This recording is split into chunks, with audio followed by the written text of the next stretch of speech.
I haven't been able to figure out how to change my Google profile photo for my inbox.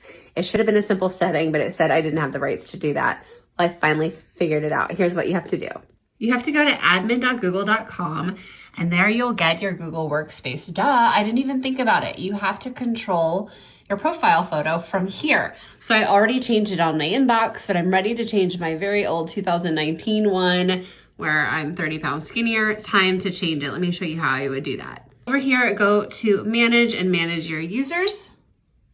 You'll get a list of everybody here. So just click on the user you want to change. You'll get that person, come down here to update profile photo. You can design your circle photo using a grid in Canva. I'm trying to do the GIF trick and I'll just tell you, it doesn't work. It doesn't work. It won't let me upload GIFs.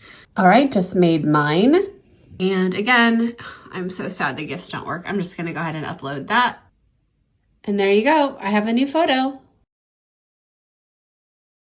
Let me know if the GIF works for you. I'll figure out what's happening. Use this trick to step up your branding in Google so your emails stand out in the inbox.